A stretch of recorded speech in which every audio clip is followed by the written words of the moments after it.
Ms. Doorkeeper.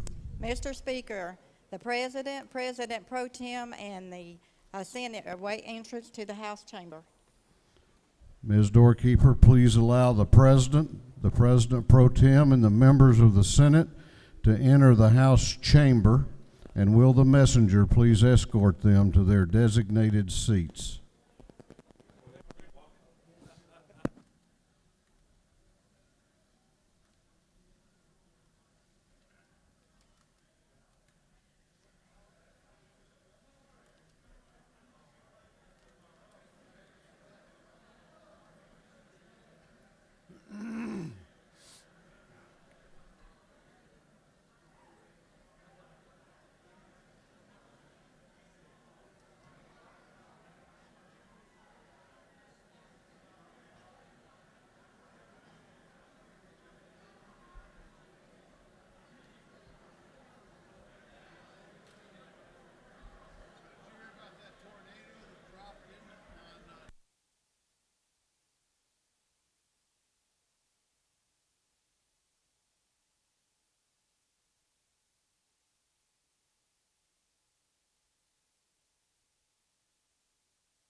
Ms. Doorkeeper, please admit to the chamber of the House the justices of the Supreme Court of Georgia, Chief Justice Harold D. Melton.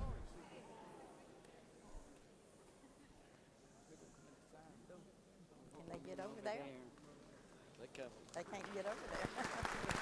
It's so hard.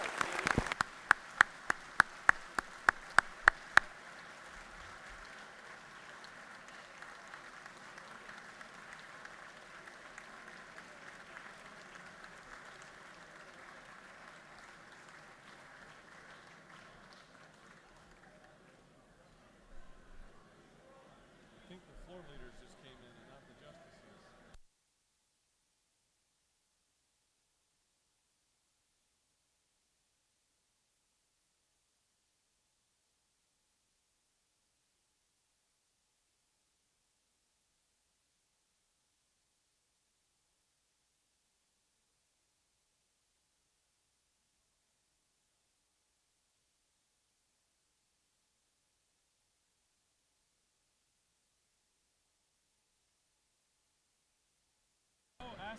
Ask the Google. Ms. Doorkeeper, please admit to the chamber of the House the judges of the Court of Appeals of Georgia, Chief Judge Christopher J. McFadden.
All right, I'm gonna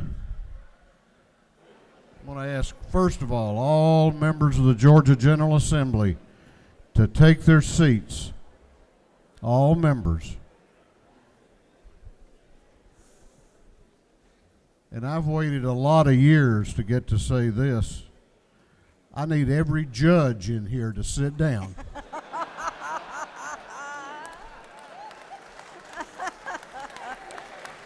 That is good.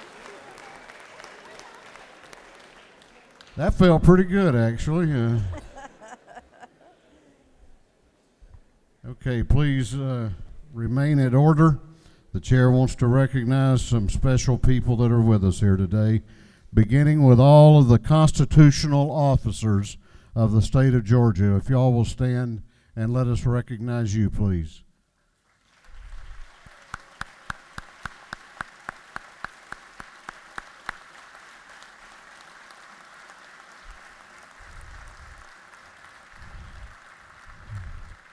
The members of the Consular Corps, please stand.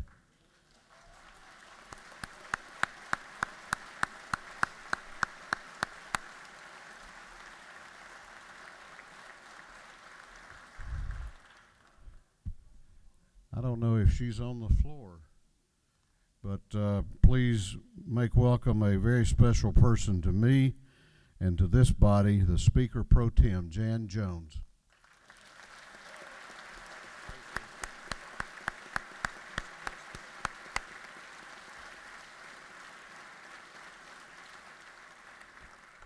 The President of the Senate, who got his training here in this house, Lieutenant Governor Jeff Duncan. Lieutenant Governor Duncan.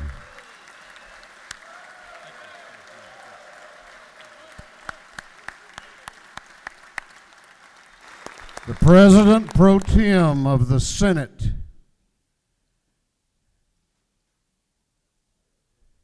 is he? He's out here. Here he comes. Probably selling a car out there.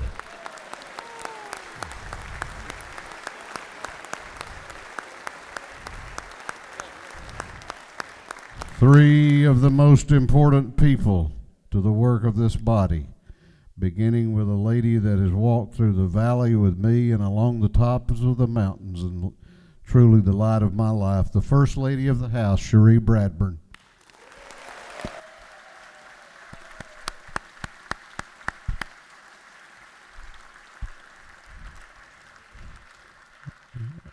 And a lady who I know does the same thing for the Lieutenant Governor. This First Lady of the Senate, Brooke Duncan, and their son, Parker Duncan. Please stand.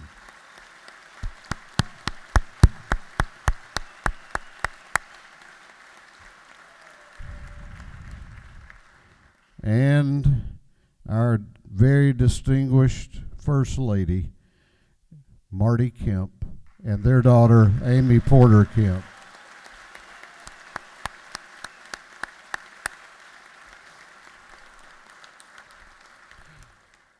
We also have two very special guests with us today. They're both statesmen, and I'm pleased to say they are both friends of mine. One pulled this state out of the worst recession that it had experienced since the 1930s. He led on historic reforms to our criminal justice system, and under his leadership, Georgia started its streak of 7 consecutive years as the #1 state in the nation in which to do business. Please welcome back Governor Nathan Deal and First Lady Sandra Deal.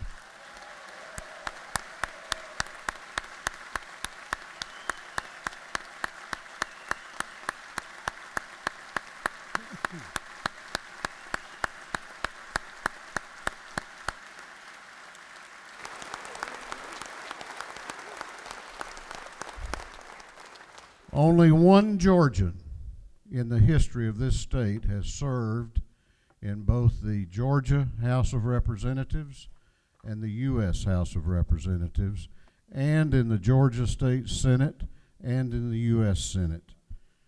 And his career has been a leadership model for those of us in public service. Integrity, reasonableness, civility, fairness, a real leader that we're going to miss at leading, but we have him back home now, and we're going to keep him busy. Few Georgians will have left their footprint on the history of this state, such as Johnny Isakson. Please welcome Senator Johnny Isakson.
Ms. Doorkeeper.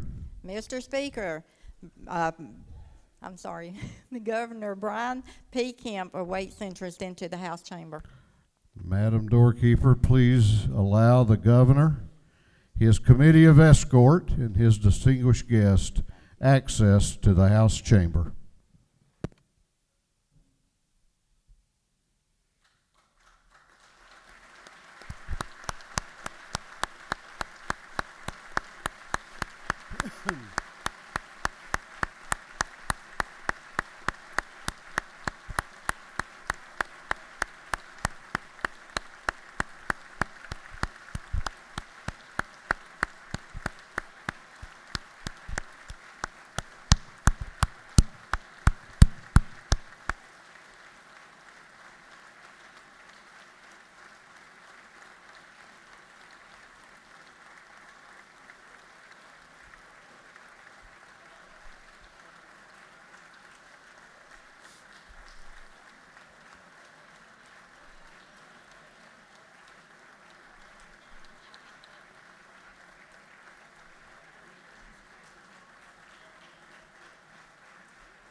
Mr. Clerk, would you please read a caption to a resolution? House Resolution 878 by Representative Burns, the 159th. A resolution calling a joint session of the House of Representatives and the Senate for the purposes of hearing a message from the governor, inviting the justices of the Supreme Court and the judges of the Court of Appeals to be present at the joint session and for other purposes.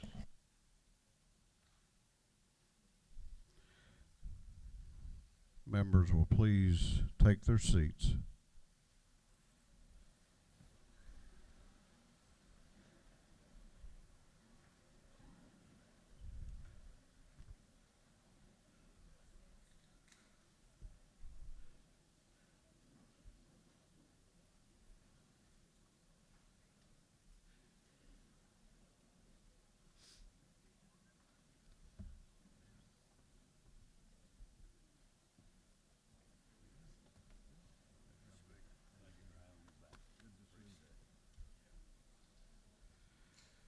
This session will continue to be in order. Brian P. Kemp has had a very distinguished career as a member of the state Senate, a successful businessman, did a tremendous job for this state as Secretary of State, and was elected in November of 2018 to be the governor of Georgia. He has led this state in a very strong way and reflective of the fact that he has a heart for all of Georgia. I am proud to call him my friend, and I am proud to call him my governor. Please make welcome today Governor Brian P. Kemp.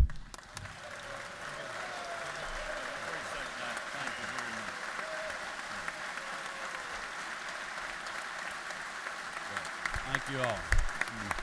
Thank you very much.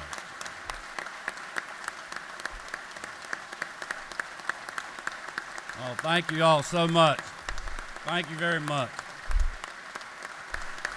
Thank you. Thank you very much. Thank you.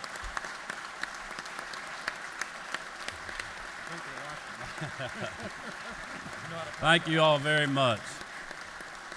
Thank you very much. Thank you for the kind introduction, Mr. Speaker. Lieutenant Governor Duncan, Speaker Ralston, Mayor Bottoms, Governor and Mrs. Deal, President Pro Tem Miller, Speaker Pro Tem Jones, and members of the General Assembly. Constitutional officers, members of the judiciary, members of the Consular Corps, and my fellow Georgians. During my first State of the State speech, I talked about a wise builder who put his house on a sure foundation. The rain and the winds came, the floodwaters rose, but the house stood firm. I tipped my hat to Governor Deal and those lawmakers that came before me. those who poured the concrete and laid the footings, hard-working Georgians who left this place better than they found it. 1 year ago, I urged those in this room, in this historic space, to join me in building a safer, stronger, and more prosperous state. A state where small businesses are empowered to grow, invest, and thrive. Where government is responsive and effective. A state where health care is affordable, accessible, and where the rights of the unborn are protected.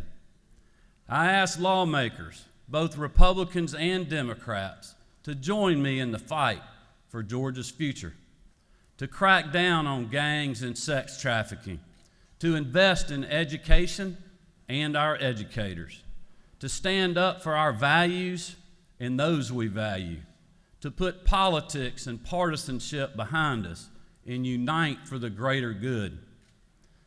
Over the last 12 months, we have realized incredible success and endured hardships. We have seen the fruits of our labor, and we have seen the power of God's providence. In 2019, we stood together on the construction site, building on a sure foundation. I'm proud of what we accomplished, but there's still more work to be done. As your governor, I have been honored to travel this great state, and everywhere I go, I start out by saying the same thing. It is a great time to be a Georgian. Wouldn't you agree?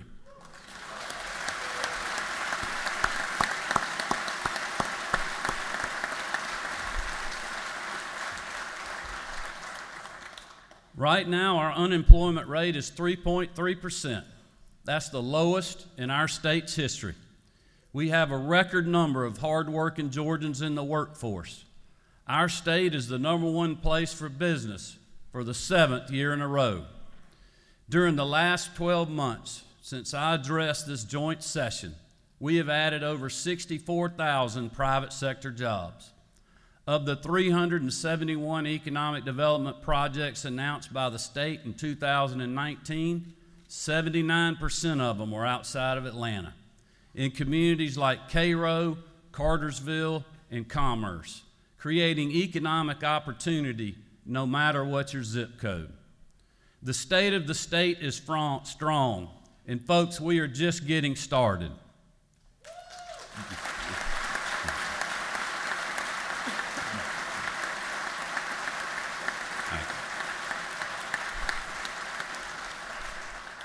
I was raised to work hard, and I know that my mom, who's in the audience today, remembers driving me around with a push mower in the trunk of her red Buick LeSabre that we nicknamed the Red Dog. I had a bunch of odd jobs growing up, but construction is the one that stuck. There's something about the process that drew me in. Every step is important. Every moment matters. I started with a pickup truck and a shovel, digging ditches, pouring concrete, and hammering nails. Over the years, I've built homes, apartments, light commercial, multi-use. I've volunteered on Habitat houses, remodeled the Rape Crisis Center in Athens, and even built my own home where we live today. But I will be honest, I'm proudest of what we are building right now. Under this gold dome, we have framed the house with strong Georgia-grown lumber, cut in a local sawmill and brought to the job site. In year 2, it's time to set our sights on the sheetrock, the siding, and the bricks. Each side of the structure will protect those inside by providing an environment right for learning, opportunity, and growth. Every window looks to the future, a door that welcomes those in need and those who want help. While Republicans and Democrats disagree often, we all know the value of a good education. We know the impact that a teacher can have on a student. We know that learning has the power to lift people out of poverty and help many realize their full God-given potential. As we move forward as a state, we must reaffirm our commitment to Georgia's schools. Trust parents to make decisions in the best interests of their children. Support our superintendents, teachers, counselors, and specialists as they work to educate and inspire the next generation.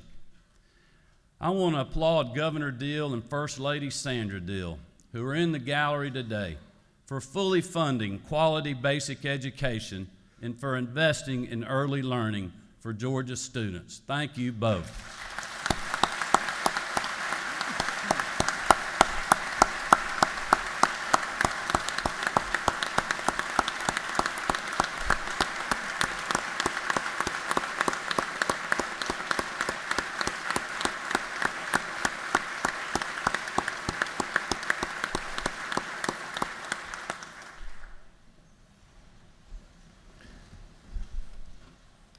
I also want to thank this legislature for working together to champion education during the 2019 session. Together, we fully funded QBE for the second year in a row. We provided over $69 million in school security grants for all 2,314 schools. We increased funding for mental health services in our high schools, and we gave teachers a long overdue and historic pay raise.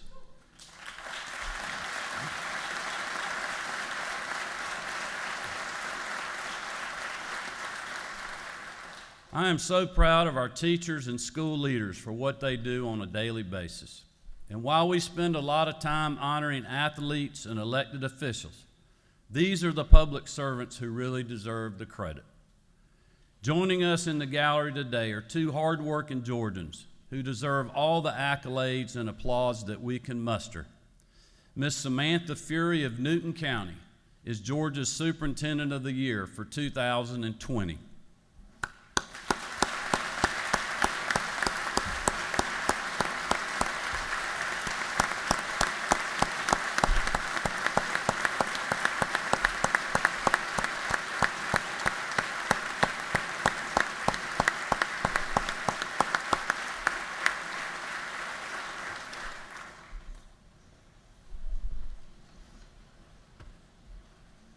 We also have Miss Tracy Pendley of Atlanta Public Schools, who is our 2020 Georgia Teacher of the Year.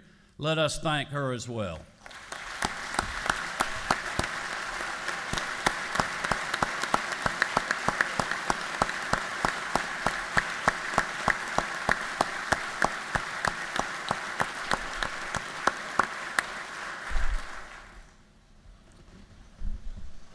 To truly honor their service, we have some work to do in the days ahead.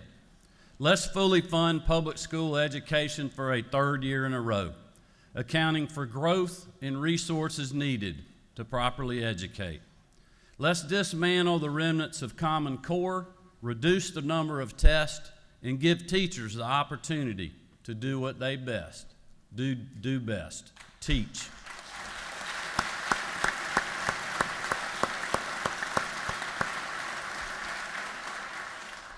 And finally, let's give our educators another well-deserved pay raise.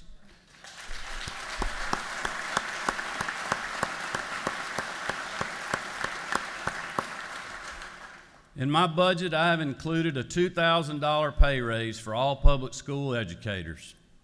This raise will continue to enhance retention rates, boost recruitment numbers, and improve educational outcomes in schools throughout Georgia. By investing in education, we can build a strong house, a place where everyone learns and all Georgians have the opportunity to thrive.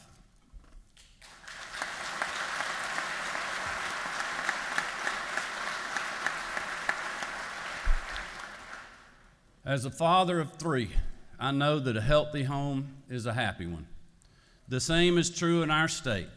And while we are the hub for job creation and business growth, we also live in a state where many hardworking Georgians can't access quality health care. Premiums are too high, and many families have to compromise coverage because of the cost.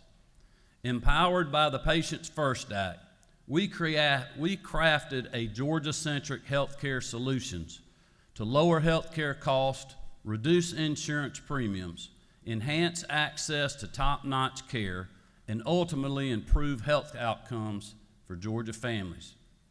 For 9 months, we developed 2 unique and innovative healthcare programs that meet the needs of hardworking Georgians, keep our budget balanced, and reflect on our values and vision as a state.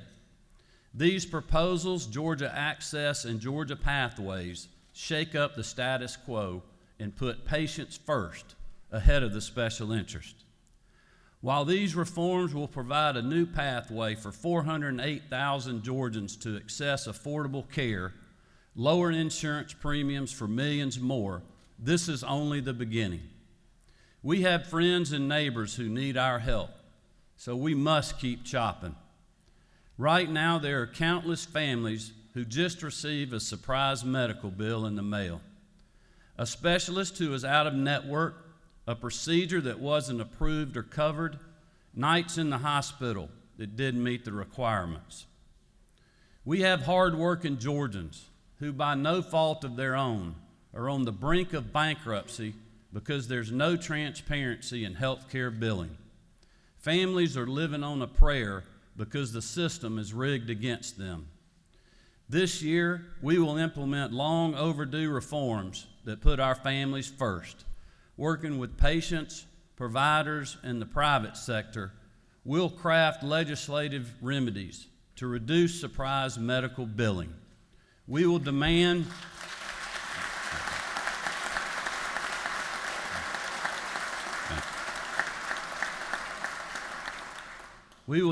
transparency, embrace empathy, and insist on fairness. We will take care of each other in sickness and in health. Now, I know that reform, especially in health care, is daunting.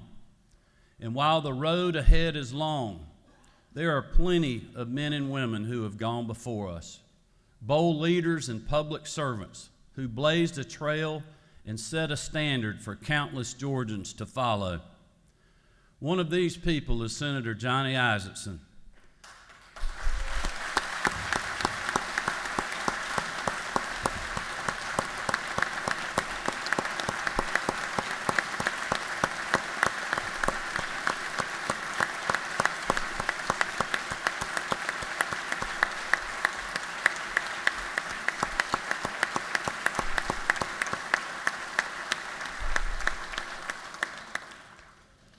A pioneer of the Georgia Republican Party, Johnny Isakson is a man of character and incredible determination.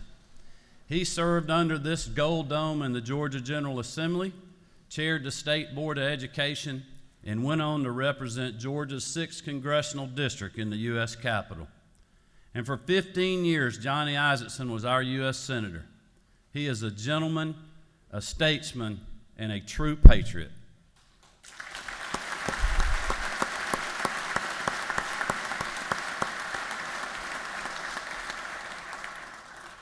Like you, I was incredibly saddened when Johnny announced that he had Parkinson's disease, and again when he called to announce his retirement from the U.S. Senate. And while I'm confident that Kelly Loeffler will do an incredible job representing our state and our best interests, we are truly losing a giant in Washington. I've heard it said that words matter, but actions mean more. That's why today I want to take another step in honoring Johnny Isakson's service. Right now, over 20,000 Georgians are living with Parkinson's disease, with new patients diagnosed every single day. And while treatable, Parkinson's disease has no cure. I don't know about you all, but I want to change that. Thanks to the leadership of President Jerry Moorhead, we are creating a Johnny Isakson Professorship for Parkinson's Research at the University of Georgia.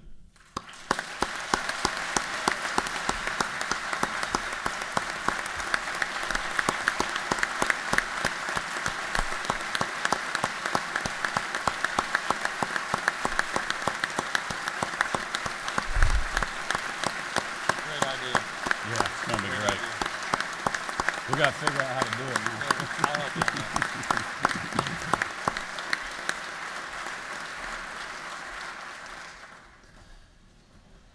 Once recruited, this PhD researcher will develop better treatments for patients like Johnny, better medication, and a better quality of life.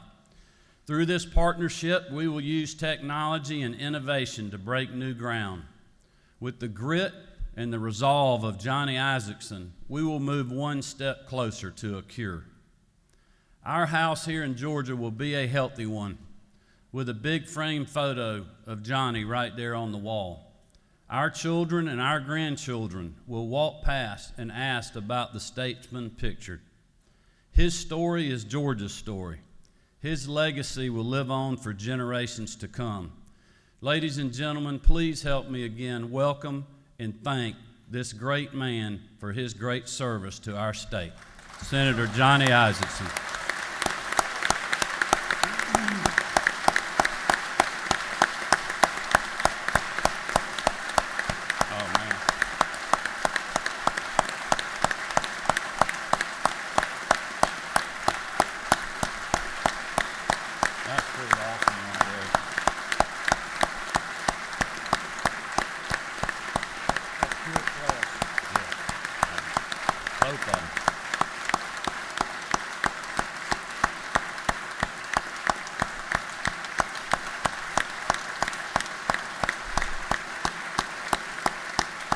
That's unreal. Great.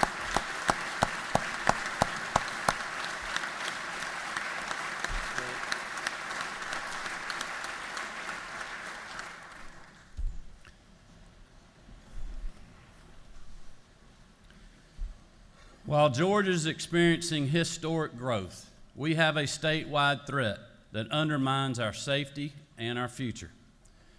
Criminal street gangs continue to grow in size and scope, impacting every county and every part of our state. These organized crime units are flooding our streets with weapons, violence, and fear. They are ripping apart the fabric of our communities. They are eroding the foundations of our families. This year, with your help, we launched the Anti-Gang Task Force at the Georgia Bureau of Investigation. Under the bold leadership of Director Vic Reynolds, we are partnering with local law enforcement and prosecutors to stop and dismantle gangs throughout Georgia. We are providing the resources and training needed to put these dangerous criminals behind bars. We are working around the clock to keep our neighborhoods safe. While Georgia already has tough gang statutes on the books, there's more that we can do to stop violence from taking over our state. There's more that we can do to prevent another innocent person from being shot, another law enforcement officer being killed. And while some in the media refuse to acknowledge the gang crisis, I don't have to convince Deborah Ryder. A decade ago, Deborah's son, Nicholas, was sleeping in his room when gunshots rang out and ripped through the walls. A drive-by shooting organized by a local gang left Nicholas dead at the age of 10. Deborah, we are sorry for your loss, and while we can't bring Nicholas back, we will champion tough anti-gang legislation in his honor. Thank you for being with us.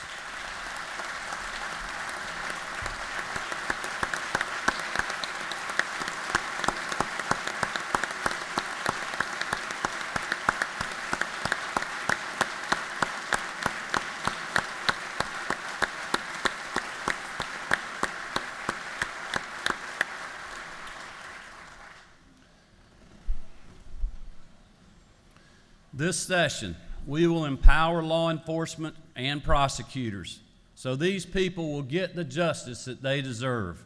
We will work around the clock to prevent this tragedy from happening to another family, another Nicholas in our state. We will do our part to make this right. Ladies and gentlemen, please help me thank Deborah again for her service and her relentless commitment to honoring her son's life. Thank you for being with us today.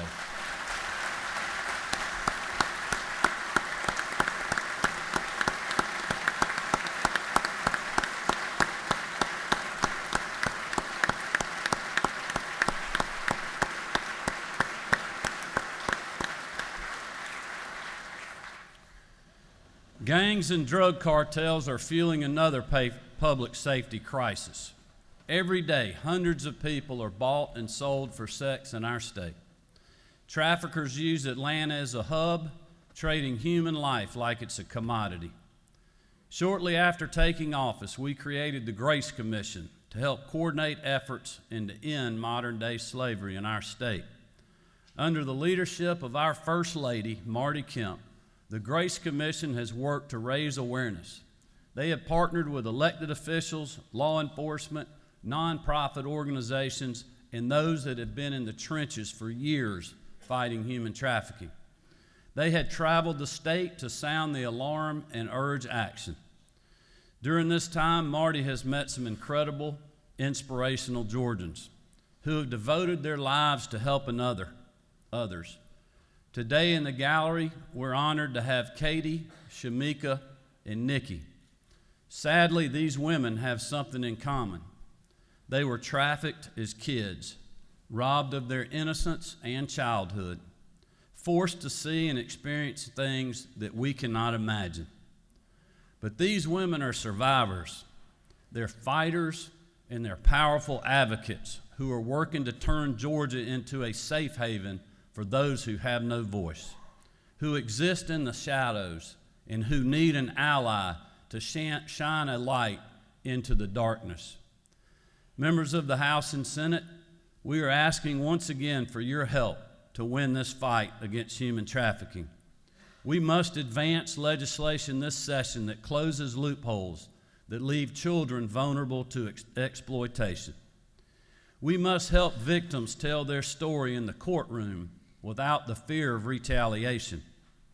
We must support survivors who want to enter the workforce but still bear the scars of the past. The house we are building will be safe and secure, and we will not stop working until it is. I hope you will join me in applauding the bravery of those that are with us in the gallery today.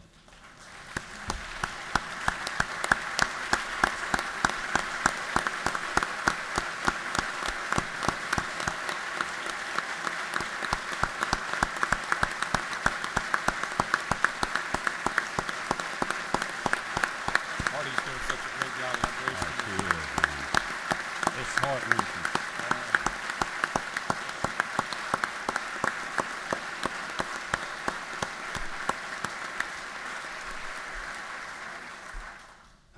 I also hope you'll join me in thanking our First Lady, Marty Kemp, our daughters, Jarrett, Lucy, Amy Porter, as well as the members of the Grace Commission. If you all stand, thank you so much for raising awareness. The state and the country are taking notice.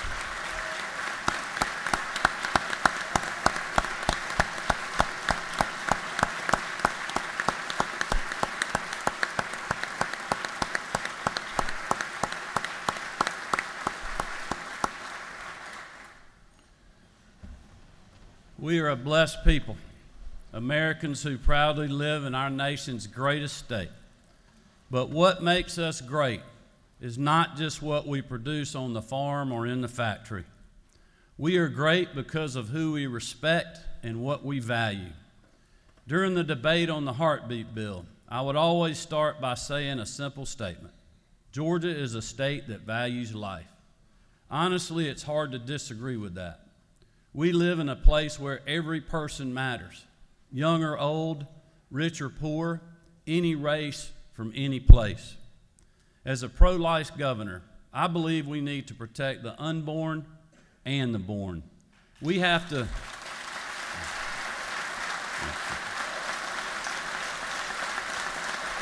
Thank you. Thank you, Chuck.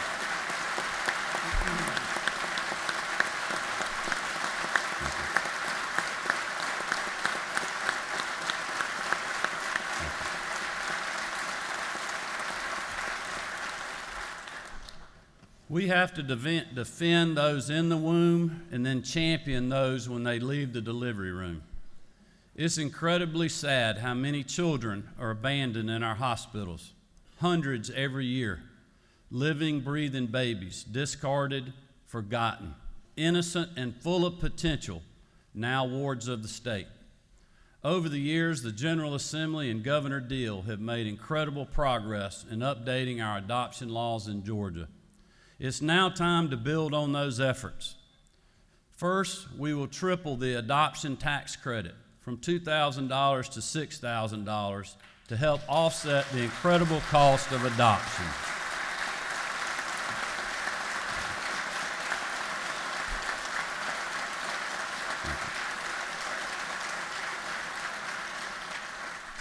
We will lower the adoption age from 25 to 21 so more qualified Georgians can adopt and more children can be placed.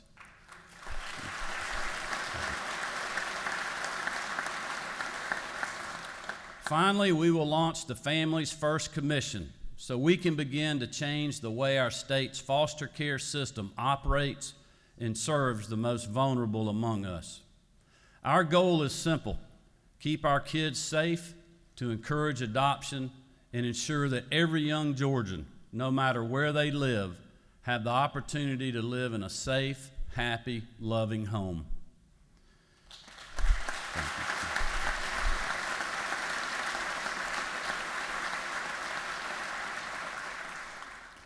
In closing, I want to tell you another Bible story about a builder, a man from the Old Testament who took on a massive construction project. You see, Nehemiah learned that his hometown was in ruin. The city gate was destroyed and the people were in turmoil. With a blessing from the king, he traveled back and started building.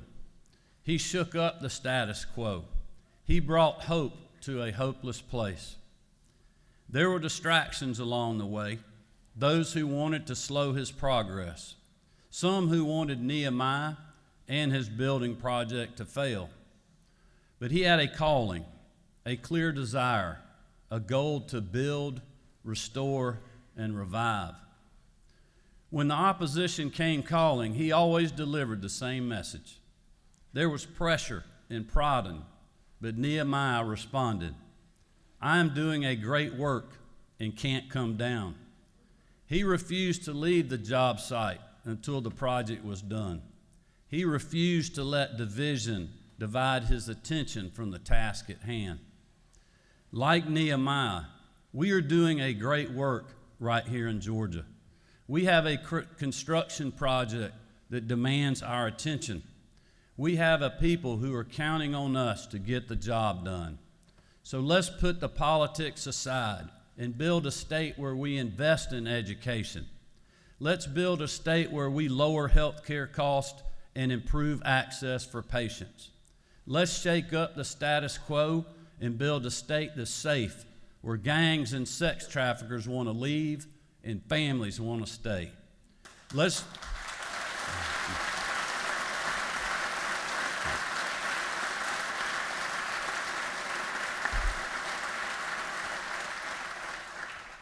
live out our values and build a state that gives all Georgians the opportunity to live, grow, and prosper. A house where all are free to realize their full God-given potential. It's 2020, folks. It's a year for building. Pick up a hammer and keep working until the project is complete. Because remember, we are doing a great work and we can't stop chopping. Thank you. May God bless you, and God bless this great state that we are honored to live in. Thank you very much. Great job. Victor, thank you. Great job. Thank you. I love the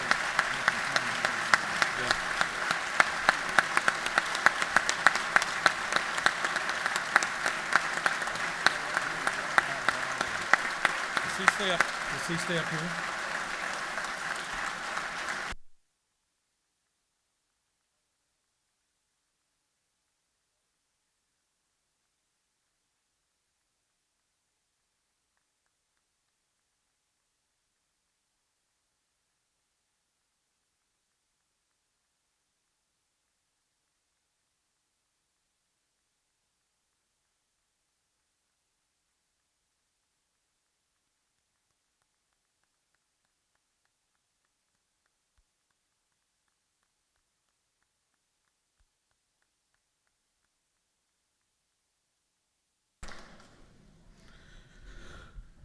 Ms. Doorkeeper, will the committee of escort please escort the Honorable Brian P. Kemp, Governor of Georgia, and his distinguished guests from the chamber.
Chair recognizes the Senate President Pro Tem for a motion.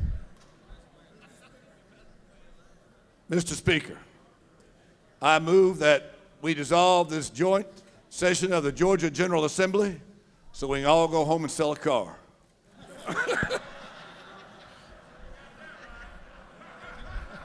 Well, in the case of the House of Representatives, we're going back to work. Just saying. Mr. Speaker, as they say, there's a first time for everything.